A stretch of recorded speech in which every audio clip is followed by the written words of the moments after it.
What's going on, everybody? Anthony here, 6Scale Mafia. We are on episode 3 of our photography guide. Today, we're going to be talking about our exposure triangle. As always, my man Harry. Hey, how's it going, guys? Yeah, like Anthony just said, we're going to talk about the exposure triangle today, which is something that is very, very important to get down. I know it can, sound like a whole lot of technical mumbo jumbo, but trust me, you're going to need to know how this works. Otherwise, nothing is going to make any sense. So 3 things to talk about: ISO, aperture, shutter speed. 3 things you're going to be messing with the most with your camera. So yeah, let's get right down to it. Yeah, the exposure triangle is absolutely important, guys. I mean, it can be a little daunting. It may be a little confusing. We'll try to explain it as best as we can, because learning this, and I know, with Harry as well, I'm sure, like when we first started doing stuff like this, it's weird. It's just the numbers. You're like, what is F? What does this mean? What's ISO? Like, and it becomes so confusing. And we're gonna try our best to break this down for everybody. If especially if you guys are new, if you guys already know this, that's fine. You can go ahead and skip along, or whatever you want to do. But for anybody who's not familiar with this, we're definitely gonna try to break this down for you guys in a digestible and hopefully fun format. Yeah, in the beginning, I kind of tried to skip everything, and just started shooting. But then over time, I'm like, well, what the heck do any of these actually mean? I don't ever utilize them. I shot mostly in automatic mode, which is honestly a big mistake. We want to go manual always. Yeah, and what Harry's meaning by manual mode, if you guys aren't sure, like if you have a camera or even your phone, typically what these 3 objects are that we're talking about with the triangle, usually if you're in auto mode, or like I said with your phone, it's done automatically, right? Your sensors just kind of extrapolating on its own. You're not in control. So when Harry means going into manual mode, like on cameras, and I know there's options on phones that you can unlock, that's when you have full control. You manually, as the user, change that shutter speed, that ISO, the aperture. You're in full control basically. So that's kind of what we're talking about here. If you're going to shoot like this, you have to be in manual mode. It doesn't work any other way. Like I said, automatic is going to do this all for you. So if you can shoot manual, do shoot manual, and you have to shoot manual if you're going to do what we're about to talk about.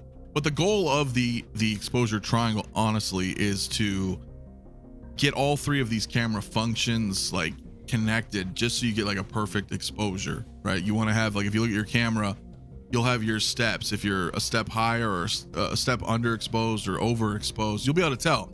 If it's underexposed, it's too dark. If it's overexposed, it's too bright. So trying to achieve that dead center for a perfect exposure, that's how you play around with your triangle. That's how you achieve that. Yeah, so let's start with the most basic one, the ISO. What that basically means is that it allows you to set your base exposure.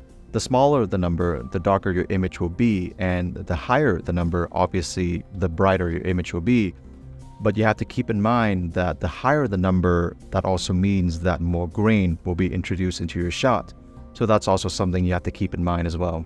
So usually I like to start out at around 100 or 200 ISO. You can maybe go up to 300 or 400. Really, really low usually though. It's where you get minimal to no grain in your shots at all. This is how I look at ISO. I look at it as somewhat of a, I don't want to say a cheat, but like a buffer between your aperture and your shutter speed. And what I mean by that is, the longer or the higher your ISO is, you're going to have, obviously, as Harry mentioned, more grain, right? But what that basically is that's the sensitivity of the light.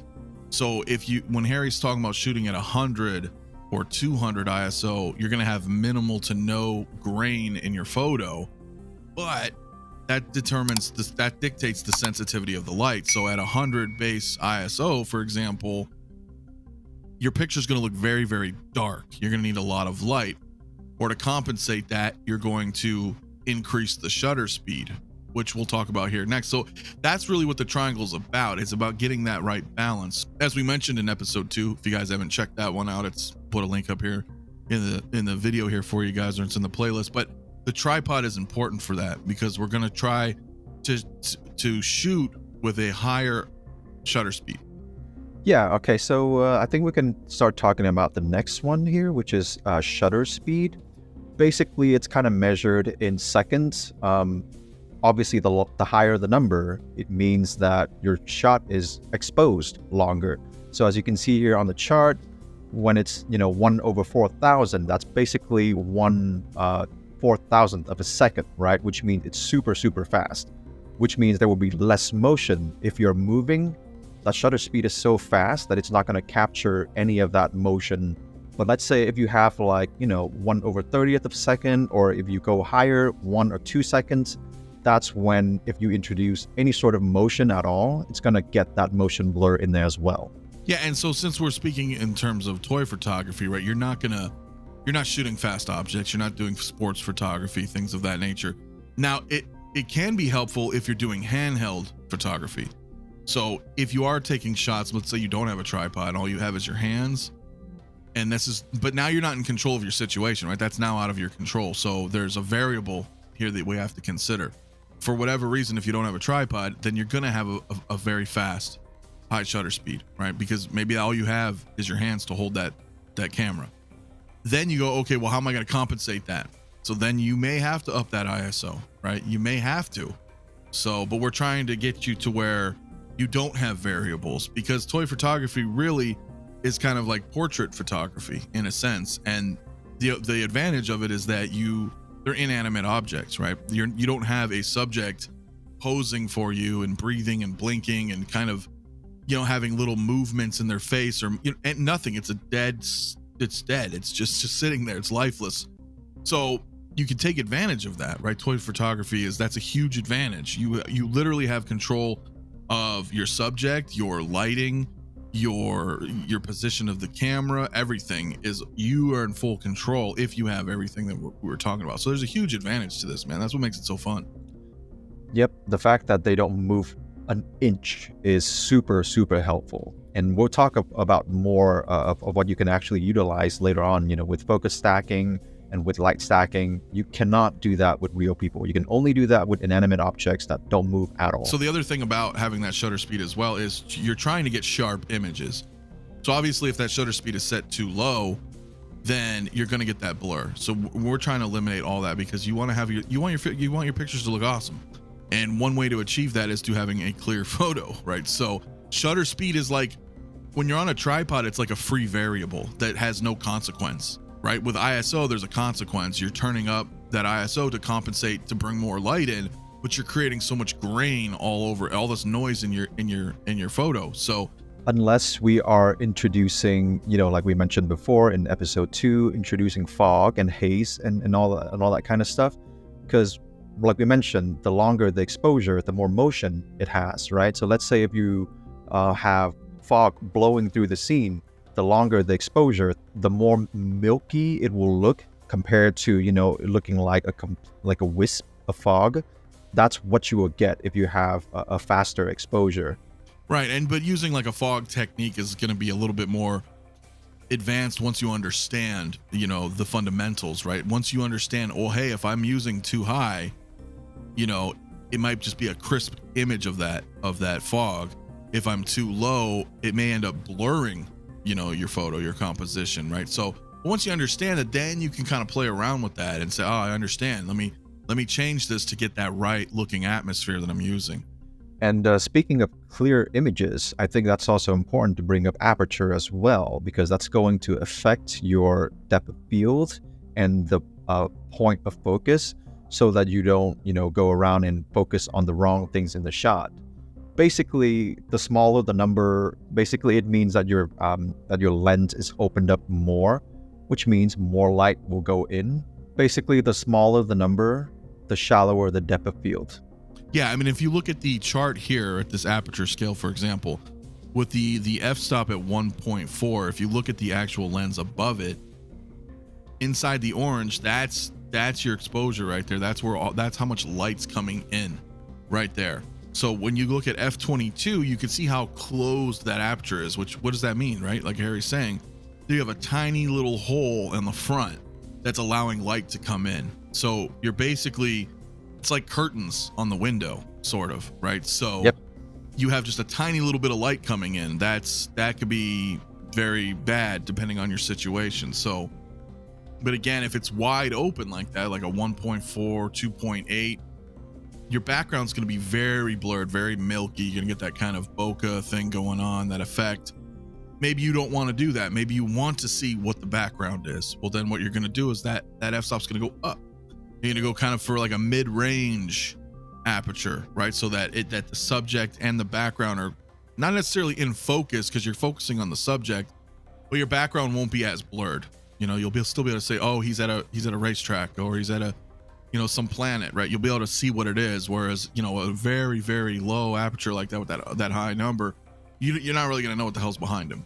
Well, and I guess, like, you know, again, it depends on the style that you're trying to go for. Like for me personally, like with 6-scale photography, I look at it like portrait photography of sorts, as we mentioned before. So I like to keep it around like 5.6 myself.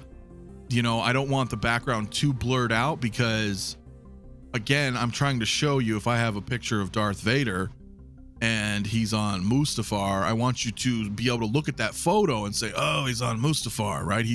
I can see the background versus, oh, here's Vader, but here's like a blob of red and black blur behind him, and I have no idea where he's standing. It's just kind of colors, right? So that's why I like that middle ground, really. But again, you could be creative with it. But if you're trying to convey not only the subject, but where the subject's located, right? There's a scene, there's something, you're trying to tell a story.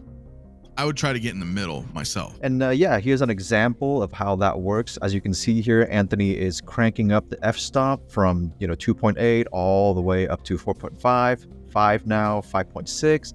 And as you can see, the background is becoming less and less blur because the depth of field is not as shallow now that you are bumping up the aperture.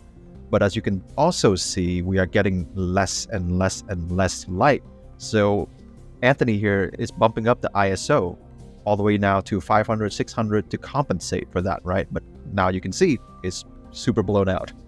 Yeah, +2 over. You see that blinking here? We're way over 2 stops of exposure. But just to show you, that's how you would compensate if you needed to crank that ISO. But see, we're trying to get this where it says we're trying to get that to 0 to get a perfect exposure. And as you can see here, Anthony is lowering down the ISO, which is making your picture way, way darker. And one way to compensate that, because we're on a tripod, we don't have to mess with the aperture, and we can just go ahead and mess around with your shutter speed. And as you can see, we're at 1/80th of a second right now, and Anthony is going to change it. As you can see, now we're 1/20th of a second, and as you can see, the picture is getting brighter. And obviously, another way to compensate for that is to just introduce actual physical light onto your scene instead of messing with any of the other settings. As you can see here, Anthony is introducing more light without having to mess around with the f-stop or your shutter speed at all. Yeah, and it really becomes kind of a real creative process at this point, because once you see that I've got my settings how I want them, and I feel that the shot is exposed to my liking, then I'll introduce more light, as Harry was pointing out here. And if the light that I want, because maybe I want light casting, there's a sunlight or a headlight somewhere nearby that's going to be hitting your subject, well, then it might get too bright.